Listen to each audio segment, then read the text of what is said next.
पाकिस्तान का इस जंग में बहुत, अगर आप पाकिस्तानी जनरल हैं या पाकिस्तानी स्ट्रेटेजिक कम्युनिटी है तो आपकी फट जानी चाहिए, बिकॉज आपने सिर्फ 1 घंटा अच्छा परफॉर्मेंस किया है चार दिन में, बाकी अब जूते पड़े। तो जनरल आसिम मुनीर को 5 स्टार मिलने से बलोच लड़ा के बौखला गए हैं। मुनीर का प्रमोशन होते ही बलूचिस्तान में बीएलए का गदर तेज हो गया है। जनरल आसिम मुनीर उनको फील्ड मार्शल जो है वो बना दिया गया। डिक्टेटर साहब ने अपने आप को ही फील्ड मार्शल का ओहदा दे दिया है। पाकिस्तान जिहादी जर्नल गेट्स अ प्रमोशन। ना तो आपने ब्लॉक कर सके attacks on the terrorist sites जो पहले फर्स्ट राउंड में जो इंडिया ने किया। ये और बात है कि मैं कह रहा हूँ ना, इंडिया हैंड ब्रेक लगा के गाड़ी चला रहा था। बल्कि हमें तो ये बड़ा वाज़ेह होना चाहिए कि एक और बड़ी नई बात आई है। Today what we have done, we will come to your house, we will hit you no matter where you are. We have attacked in Karachi, you name the damn place, we have hit it. Islamabad, Lahore. So once again, what is the message we are giving?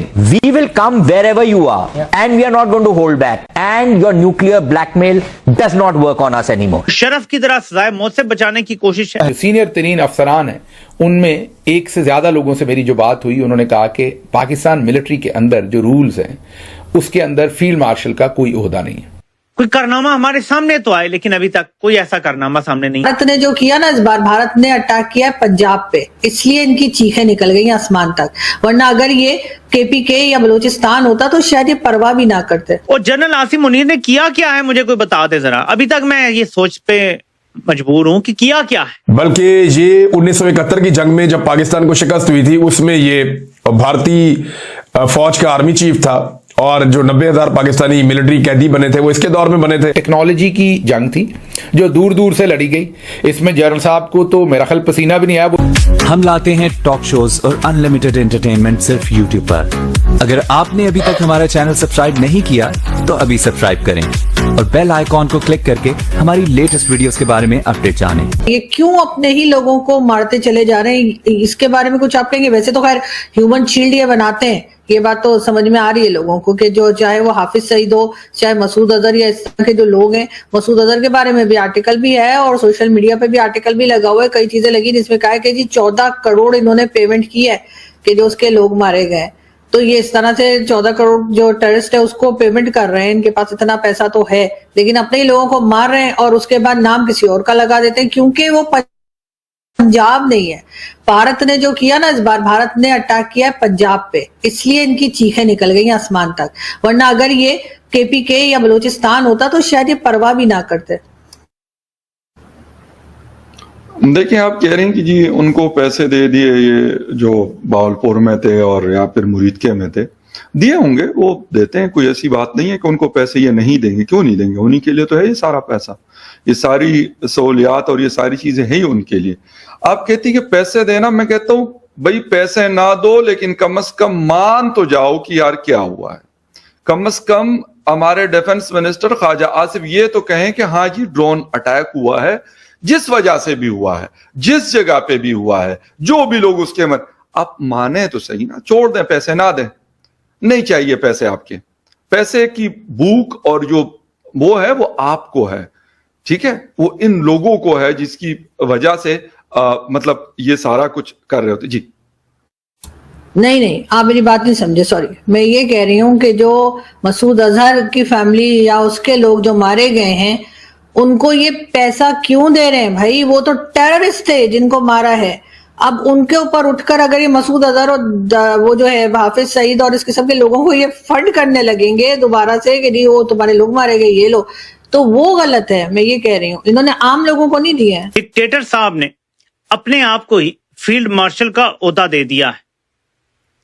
इससे पहले एक dictator ये काम कर चुका है। जी हां, field marshal Ayub Khan, पूरी कौम को ये याद है। आपको बहुत सारी चीजें सुनने को मिली होंगी, इसकी कोई ऑपरेशनल वैल्यू नहीं है, असल में तो आर्मी चीफ का ही ओहदा है। आपको यह भी सुनने को मिला होगा कि इसमें एक्स्ट्रा कोई मराहत भी नहीं मिलती। तो बेसिकली वैसे ही बस नाम के साथ फील्ड मार्शल लगा दिया गया है। यह आपने बहुत कुछ सुना होगा, लेकिन मैं आपको एक और एंगल भी बताना चाहता हूं, क्योंकि हमने हमेशा हर एंगल से इनको कवर करना है, क्योंकि ये शैतान की आंत है कि कोई भी काम बगैर किसी वजह के नहीं करते। तो वो वजह मैंने आपको बतानी है कि क्या है। अभी भारत ने पाकिस्तान पे हमला किया, उसके बाद भारत ने 3 दिन मुसलसल गोलाबारी की पाकिस्तान के ऊपर, मुसलसल 3 दिन। हम खामोश रहे। मुझे वो बाजवा वाला सीन याद आ गया, तब बाजवा भी नहीं चाहता था कि पाकिस्तान रिटेलिएट करे। हम मुसलसल 3 दिन खामोश रहे, यहां तक कि हमारे मल्टीपल एयर बेसिस पे भारत ने हमले लॉन्च कर दिए। वो बोल्ड होता गया ना, पहले वो ड्रोन भेजता गया, कोई शहरी आबादी पे गिर रहा है, कोई किधर गिर रहा है, कोई किधर गिर रहा है, फिर करते करते करते उसने हमारे एयर बेसिस को निशाना बना दिया। इतना वो बोल्ड हो गया। एक सवाल पैदा होता है कि क्या यहां भी यही सूरत हाल थी कि जो आज का बगलोल है इसकी टांगे कांप गई थी, लेकिन चेयरमैन जॉइंट चीफ ने कहा कि नहीं, जवाब देना पड़ेगा। ये सवालात हैं जो हमें करने पड़ेंगे, क्योंकि एक हिस्ट्री है। बाजवा के हवाले से नून लीग के अपने लीडरान के बयानात मौजूद हैं कि उसके माथे पर पसीने थे, उसकी टांगे कांप रही थी। तो ये फिर बिलीव करना कितना सा मुश्किल है कि वो नहीं चाहता था पाकिस्तान रिटेलिएट करें। तो आज भी ऐसा ही हो सकता है, कल हुआ था तो आज क्यों नहीं हो सकता?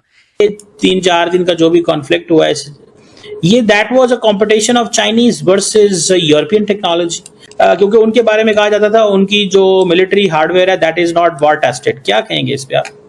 देखिए, इंडिया के पास 4 ऑप्शंस थे। मैंने बताया था कि India could have surgical strike करते बालाकोट की तरह, एक छोटी मोटी, फिर उसके बाद मिनी वॉर जो अभी हुई है वो। Third option was a bigger war, कि वो करते ही रहते, रुकते नहीं, जंग करके सोल्जर्स को Indian army line of control cross करके वुड हैव इन्वेडेड पाकिस्तान। वो भी नहीं हुआ। और चौथा कि कुछ ना करे, बस वो 2 मोटरसाइकिल पे 2 बंदे आके गोली मार के भाग जाए। That is the fourth option, covert operations के तौर पर। लेकिन जो छोटा वॉर के बारे में मैं ये कहा था कि छोटा war is like a T20 match. कोई बंदा क्रॉस बैट है, 3-4 छक्के लग गए, एजेस चले गए, तो आपका मैच हार जा सकते हैं। So a very good team can lose to a very bad team, but test match में ऐसा नहीं हो सकता, क्योंकि एक तो सेकंड इनिंग्स होती है। अगर आप फर्स्ट इनिंग्स में फेल भी हो गए तो आपको सेकंड इनिंग्स मिलती है। You need strategy, you need planning वगैरह। तो the long war is like the test match and the short war is like the T20। Basically Pakistan का इस जंग में बहुत, अगर आप पाकिस्तानी जनरल हैं या पाकिस्तानी स्ट्रेटेजिक कम्युनिटी है, तो आपकी फट जानी चाहिए।